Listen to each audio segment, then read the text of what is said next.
बीड जिल्ह्यातील बहुचर्चित भूसंपादन मायवेजा घोटाळा प्रकरणात एसआयटीने काल मोठी कारवाई केली। या प्रकरणी बीडचे तत्कालीन जिल्हाधिकारी अविनाश पाठक यांना एसआयटीने लातूर येथून अटक केली। त्यानंतर लातूर न्यायालयात हजर केल्यानंतर पुढील कारवाईसाठी त्यांना रात्री बीडकडे आणण्यात आलं। त्यानुसार त्यांना आज बीडच्या न्यायालयात हजर केलं जाणार आहे। बीडच्या एसआयटीने केलेल्या या कारवाईमुळे जिल्हा प्रशासनात मोठी खळबळ उडाली आहे।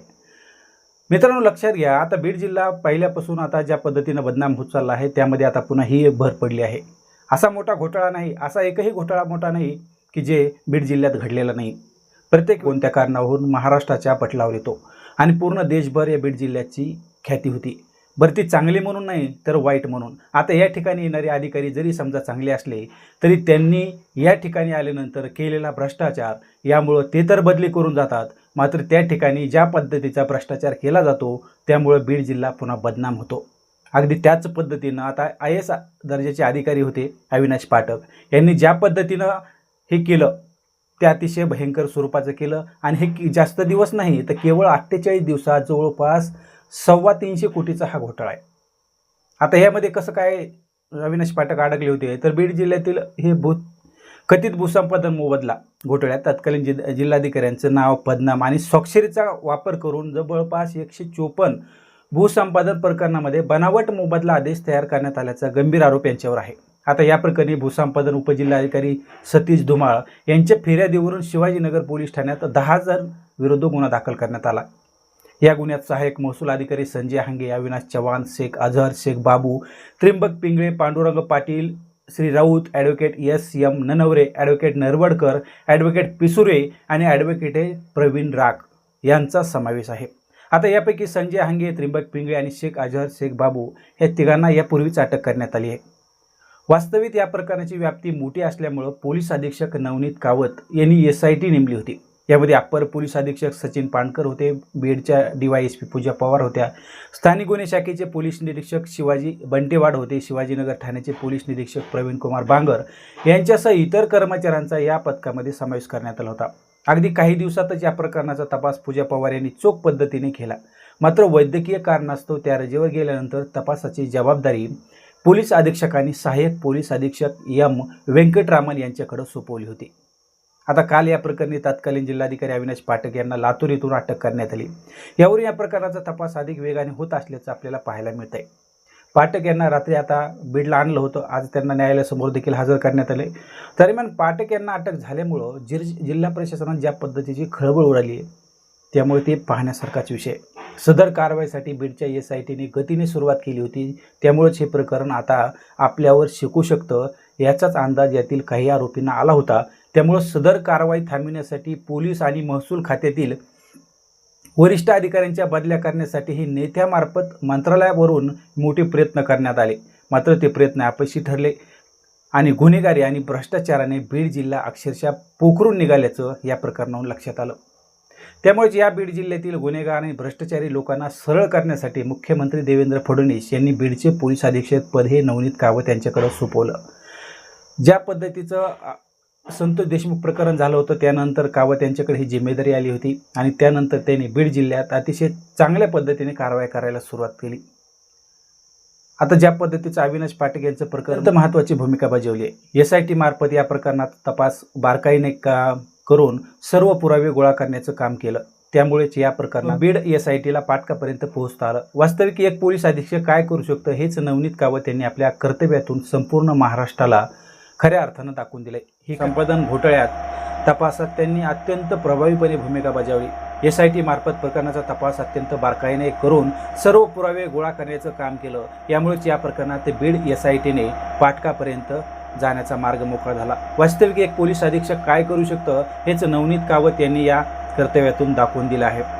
ही कारवाई यापूर्वी करण्यात आली असती, मात्र तपासादरम्यान फिर्यादी व साक्षीदाराचे जबाब नोंदवण्यात आले, CCTV फुटेज पाहण्यात आले, व्हिडिओ, ऑडिओ, नोंदवही, रजिस्टर इत्यादी महत्त्वाचे पुरावे जप्त करण्यात आले होते। तसेच अटक आरोपीकडून जप्त करण्यात आलेल्या मोबाईल आणि त्यामधील कॉल तपशील व मोबाईलमधील रेकॉर्डिंगच्या आधारे तांत्रिक विश्लेषण करण्यात आलं आणि याच अनुषंगाने हस्तलिखित स्वाक्षरी नमुन्याचे परीक्षण देखील करण्यात आलं आणि तपासादरम्यान मिळालेल्या तांत्रिक व दस्तऐवजी पुराव्याच्या आधारे काल बीड येथील तत्कालीन जिल्हाधिकारी अविनाश पाठक यांना चौकशीसाठी बीड पोलिसांनी काल लातूर येथून अटक केलं. आता घोटाळा बघा कसा झाला. हा घोटाळा धुळे सोलापूर राष्ट्रीय महामार्गासाठी करण्यात आलेल्या भूसंपादन प्रक्रियेत करण्यात आला. 73.4 कोटीचा आर्थिक अपार झाल्याचा आरोप सुरुवातीला होता.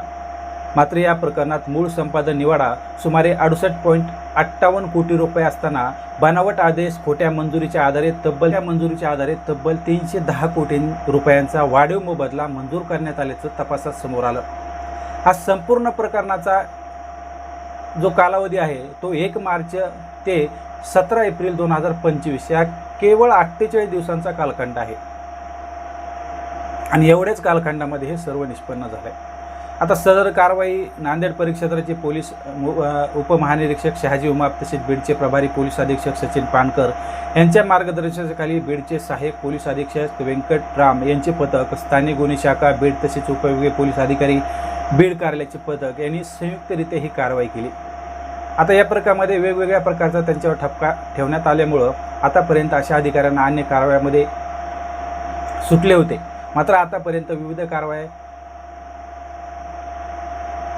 आता लक्षात घ्या अनेक अधिकाऱ्यांवर ठपका ठेवण्यात आला आहे.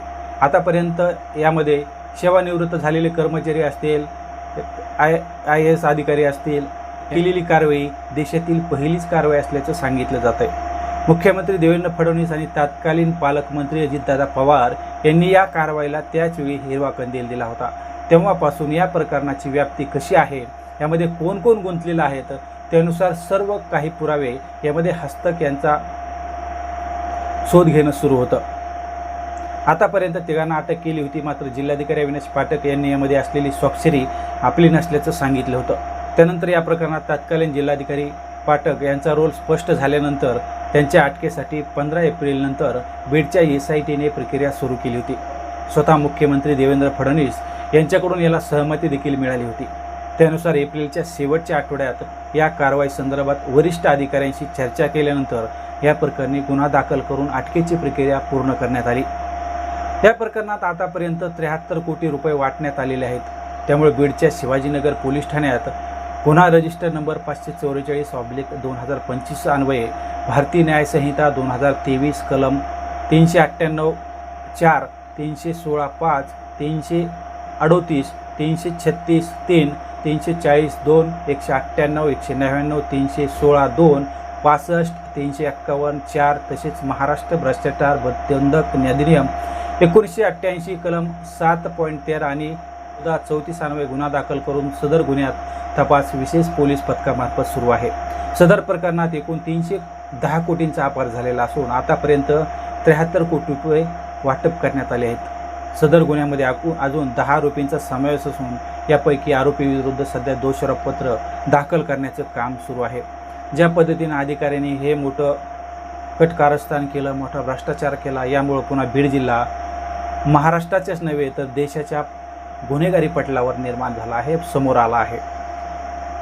ज्या पद्धतीनं बीड जिल्ह्याचं नाव गुन्हेगारी प्रवृत्ती पुढे येत आहे हे केवळ राजकीय नेत्यामुळेच नाही अथवा गुंडगिरीमुळेच नाही तर आज ह्या IAS अधिकारी दर्जाच्या लोकांमुळे देखील ते नाव पुढे येत आहे. तत्कालीन जिल्हाधिकारी कुचे यांनी एक पुस्तक लिहिलं होतं. त्या पुस्तकामध्ये त्यांनी बीड जिल्ह्यातील गुन्हेगारी आणि प्रशासन या संदर्भात पूर्ण माहिती दिलेली होती. ज्या पद्धतीने त्यांनी ते मांडलं होतं अगदी त्याच पद्धतीचं हे प्रकरण आहे. या ठिकाणी राजकीय पुढारी असतील आणि वरिष्ठ अधिकारी असतील हे सर्व मिळून कशा पद्धतीने भ्रष्टाचार करतात याचं हे ताजं तवानं उदाहरण मानता येईल. मित्रांनो, तुम्हाला याविषयी काय वाटतं? तुमच्या प्रतिक्रिया नक्की व्यक्त करा. यामध्ये कोणी राजकीय पुढारी जरी असतील तर त्यांचीही नावं पुढे येणं गरजेचं आहे. ते देखील आता प्रशासनाने शोधून काढणं महत्त्वाचं आहे. सध्या तरी एवढंच. नंतर पुन्हा भेटूया. तोपर्यंत नमस्कार.